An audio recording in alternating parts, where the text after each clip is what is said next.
Hello, everyone, and welcome back to The Brand New Actor. I'm your host, Deanna Gamboa, and we are officially kicking off Season 3. This season, we are diving into specific acting markets from on stage to camera work. So, for our very first episode, we're talking about theater for young audiences, also known as TYA, with a very special guest, actor, and longtime colleague of mine, Cameron Holder. Cameron, welcome to the show. Hey, Deanna. Hi, Deanna's listeners. Thank you so much for having me on your show. I'm so honored to I'm be so here excited today. to have you on the show. Cameron and I actually go way back. We met on our first professional touring show with Fantasy Theater Factory back in like 2021, right? Yeah, has it been 5 years It's been already? 5 years. It's crazy. Oof, honey, we did.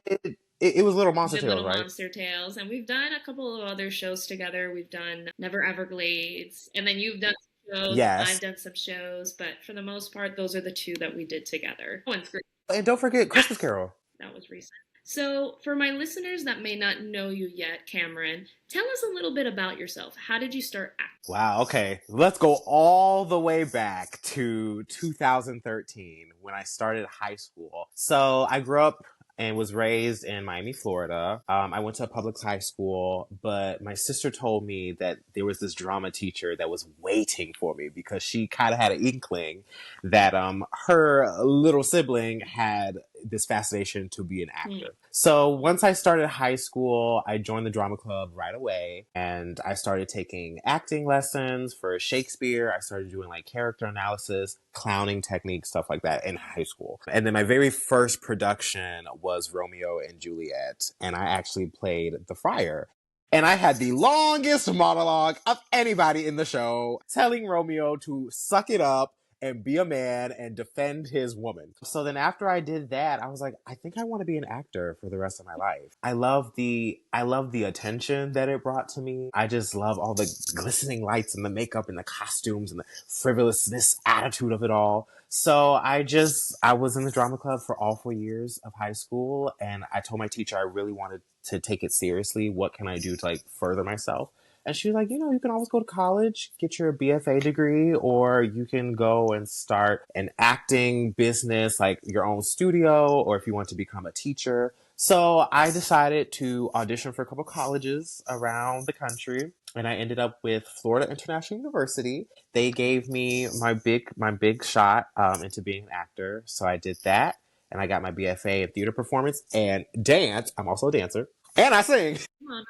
You better work, honey. So yeah, and then right after college, I started working for a dance company called Pioneer Winter Collective. He was my dance professor, and I worked for him for a couple of months. Then I just got this opportunity to audition for fantasy theater, and they booked me right away, and that's where me and Deanna connected. And I've been acting ever since for 5 years straight. Oh my Amazing. goodness. So it's a blessing. It's a blessing to be called like a working actor and you're a working artist and you're making a living out of It it. certainly is a blessing. I'm really excited to have you here today on the show because we've done a lot of theater for young audience shows together, and you've done a couple others, and now you're even touring Yes. like the United States. So, can you talk a little bit about your current tour, what it looks like? Yeah, sure. So right now I'm working for Bright Star Touring Theater. They're based in Raleigh, North Carolina, and they do children's shows. They do environmental shows, they do fairy tale shows, they do all types of themes. So right now on their winter tour, I'm doing a Black History tour.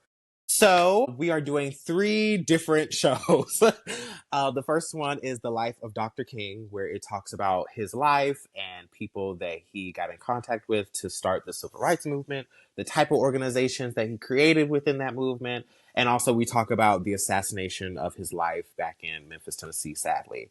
The second show is called George Washington Carver and Friends, where we talk about Black scientists and inventors throughout the centuries. So, obviously, we talk about George Carver, we talk about Madam C.J. Walker, we talk about Willie Johnson, Jackie Robinson, all types of Black historic people that have made life better for our society. And our third show, it's kind of like a curveball because it has nothing to do with Black history, but we're just doing it for like the little kids.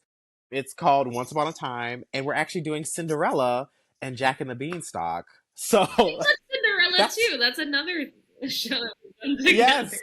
One of my Yes, favorite. we do Cinderella. We did Cinderella together a couple summers back. Oh my goodness. So I am touring all over the country. I think the furthest we go is like, we did some shows in Boston. Never been to Boston before. We're actually going to go to Texas and Arkansas to do our Black History shows.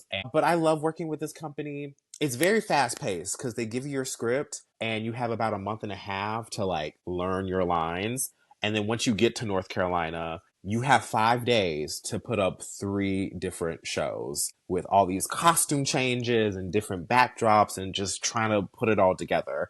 And by the end of the week, you and other groups of actors, you preview your shows for everybody, and then they take you on the road. So we've been driving from state to state, city to city, performing for hundreds of kids every single day. And it's just been the joy of my life. I've always said that I really wanted to see the country, and I'm such a travel buff, and I want to see new places and meet new people. And this is exactly how I did it. So I'm happy, and I've been on tour for 6 weeks. 6 weeks now. Yeah. So living out of a suitcase is not I was easy, but just you about to say, manage. what's it like performing theater for young audiences in different states versus just being locally at home and waking up every morning and trekking it to each school? What's that like? Well, if you perform locally, you have it good because you go to the venue, you do the show, you pack up, and you go home.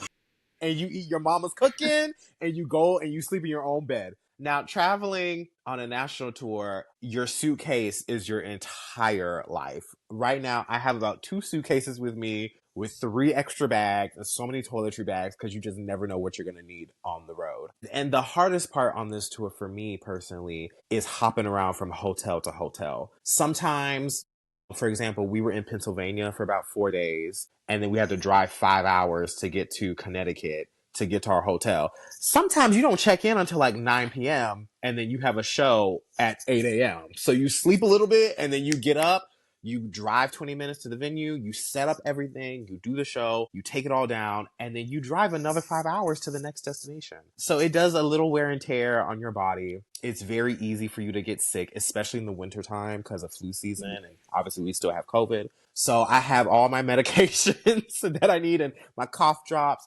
Um, and you don't have family with you. You don't have friends. It can get very lonely sometimes.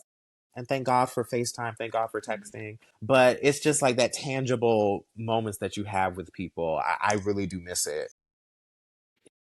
Now it's time to get into the nitty gritty of this episode and talk a little further about theater for young audiences. So, when people hear theater Mhm. for young audiences, they sometimes dismiss it, as we've discussed many times. Why do you think actors should consider doing theater for young audience shows? Well, definitely if you're straight out of high school or you're straight out of college, touring or just doing local theater for children, it really sets your skills into motion. And you have to think quick on your feet. You really do. And you have to be high energy all the time. And no matter what mishaps may happen on the stage, you just have to see that didn't really happen. We're going to keep going with the show.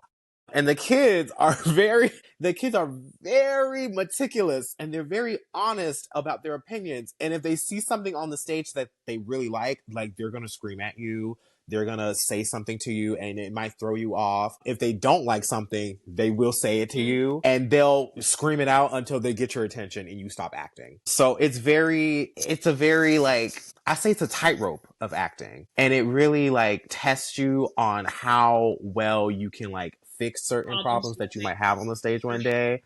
Yeah, problem solving is a like, I think that's my number one thing. And then another thing I really like about working with young children is always afterwards we do like little workshops or we do Q&A sessions with the kids. And they're always so inspired and they're always so starstruck by what we just did on the stage. And I just love when a little kid comes up to me and they're like, I just really love what you did. And I think you're the greatest actor in the world. And I want to be like just like you. And those little comments, like they really do make your day. And I think just it's very, how can I say this? Communal. It's very communal, especially like with working with Bright Star because our managers are not with us to like see the shows or to see the setup. The people who sponsor and book the shows, like they're kind of like our backbone almost. And you get to network with people. I did a show in Georgia And the person who booked the show was so enamored by my performance. He was like, I kind of want to invite you to an audition that we're having for a summer stock in Awesome. Georgia. Like, would you be interested? So I'm like, you make really fun connections with people to like keep working on your craft. So don't knock it till you try it. I have to agree. You never know who's watching, Mm-hmm. honestly. And then the fact that you're going Yeah. from state to state, you're building connections in different acting markets from Florida to Georgia, wherever up northeast and stuff. You Mm-hmm. never. I love it. That's awesome. And speaking of like kids and their reactions to our performance, because they're real honest, and we know that from experience. Can you Yes. share with us a funny or unexpected moment on tour from a child audience reaction? Honey, there's so many. Oh, there's so many. We did a performance of George Washington Carver and Friends at the Bushnell Theater in Connecticut. And our Q&A session, we opened it up to the audience. And this one little boy had his hand raised. And I was like, he has a question about the show. So I gave him the microphone. I said, what's your question, young man? And he was like, good morning. I was like, oh, Lord. So I had to snatch the microphone away from him. And I was like, you told me you had a question. He was like, ah. So they just want They attention. do. This one little girl, so funny. Because we have a peanut prop for our show, and it's made of plastic. And she was like, "Is that peanut like? Can I eat it?" And I was like, "Honey," I was like, "Honey, no, it's made of plastic. You can't eat our peanut." She's like, "It's so big. Did you invent it?" I was like, "Did I invent it?" I was like, Albert Einstein over here inventing peanuts. yeah, because I have a monologue at the beginning of the show about, the different things I invented from the peanut. And so the kids think I invented the peanut. And I was like, no, honey. Like, you didn't pay attention for the first 5 minutes. You didn't pay I can't. attention. But they're so They are so cute. They're so cute. Right now, funny. I'm touring with the Misadventures of Pinocchio, and right now we're touring with a bunch of like preschool to second grade. They are so cute, but they are so vocal about certain things. It is so funny. One of the best like memories I would say of a child reacting to the show was when we did the Misadventures of Pinocchio in the summer. And there's a part in the show in which Pinocchio, he's like lying and making a bunch of mistakes and such. And there's a specific character that is the Blue Fairy, and she leaves Pinocchio a letter and she says, I have left this earth due to your disobedience or whatever. And Pinocchio, from that moment on, has like a meltdown and he's like, oh, it's all my fault. It's all my fault. The Blue Fairy, she's gone. And all of a sudden, because this actor left just a little bit of space, one child in the back goes, it is all your fault. And we just looked at each other like, oh my gosh. Like he was like, it's all your fault. It's all your fault. It really is. Hmm. They just tell the truth. That's what happens when you're a liar. That's what happens. The kids are going to call you out. What do they say? They say, clock the T. You clock the Or T. even the other day we were doing Pinocchio in a Catholic school. I was dying because we did the Q&A section and there was a certain point that I asked the kids, is lying good? And they're like, no. And then I asked, why is lying bad? One girl goes, because it's a sin. She ain't wrong. But the way that she said it, Oh, she ate she that. did. Listen, I personally cannot have children. I don't think I would be a good parent, but performing for kids, I would There's always do definitely it. a difference Always. between performance for kids and teaching kids. We've also done some after school Yes. programs teaching kids. It's definitely a different task getting kids to behave and do what they need to do versus performing for them. Like, they like what they see on stage and like you said, they're enamored with you, but when it comes to being their teacher, it's a whole different thing. Yeah, and it really just depends on the type of kids that you Mm. have. Because I did like a summer camp and after school program in Lauderhill for a couple of years. And the kids that I had, I always loved teaching for underserved children, children who don't get exposed enough to the arts because they're the ones that really do appreciate it. And we would always do like an end of the semester showcase or we'll do like a summer musical for the kids. And even though some days, yes, it was hard because their attention spans are not that big. And they get bored and they want to go home for the summer and play with their friends and whatever. But by the end, end of all the process, I'm like, they shock me because they really commit themselves to playing whatever role they have to play. And they love dressing up and being somebody else for like 30 minutes or 45 minutes and performing for their parents. Once you say your parents are going to be here to see you perform, that's when they start to lock Yeah, in. they're performing. That's when they start to lock in. They're performing. When it's just you or your assistant fooling around, hee hee ha ha, I don't really care. But when the parents show up, they're singing, they're dancing, they know their lines You're all of a like, what sudden. I'm happened? like, Oh, we oh, actually know what we're doing yeah, here. what happened? And, my very last summer that I taught the kids, they said, Mr. Cameron, just thank you so much for just being here with us and sticking with us and like dedicating your time to teaching us new things. Like we now have a new appreciation for the theater. And some of them want to go on to high school and actually be an actor. And I was like, that's because of That's very me. And that's because I had patience with them. I have love for theater. So then I spread that love to them. And I just showed them the joys of what it means to be an actor and just influencing people to go on and improve themselves through the arts. So it does warm my heart performing and Yeah, teaching. both teaching and performing, I think, impact the new generation of actors and even attendees of theater. So it's wonderful to be part of that, Hmm. both of them. And so I wanted to talk a little further now about the reality of working in theater for young audiences. If you could talk a little bit about some pros and cons of working in theater for young audiences. Okay. Definitely one pro that I like is just the opportunity to go beyond your backyard. As a teenager, I always told my parents, I would sit in the backyard with them and I would just be like, I wonder what is beyond this fence. I really want to see New York City and I want to perform in DC and I just want to get out of Florida. And my parents will always be like, why do you want to leave so bad? And I was like, there's so much culture and there's so much more to learn. So I searched and I scrambled and I sent audition tapes to whatever theater was outside of Florida that was giving a touring opportunity. And then I found Bright Star and I was like, I think this is the one. I really like the company that I'm working for and the people that manage everything are very lovely, down to earth people.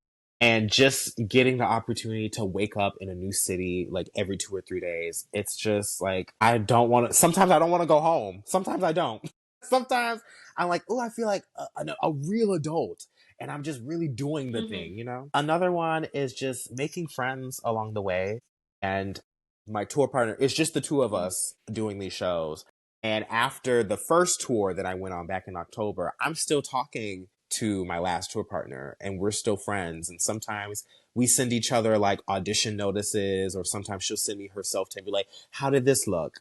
And she's actually getting ready to travel to France to do a play. So I'm very proud of her. And then once you're in like that rehearsal space with all these other actors doing different shows for the community, it's really like I love a good ensemble connection with people. And you never know, maybe in the next 5 or 10 years, they're like, hey, I'm doing this and we need an actor. Do you want to Right. come? For like a week or two and just perform with us. You never Mm-hmm. know. And then just making sure that children, no matter what circumstances they are, get the opportunity to see a show. We did a show in Carlisle, Pennsylvania. We went to this very small school, and the PE teacher told us, thank you so much for coming because these children live under the poverty line in America.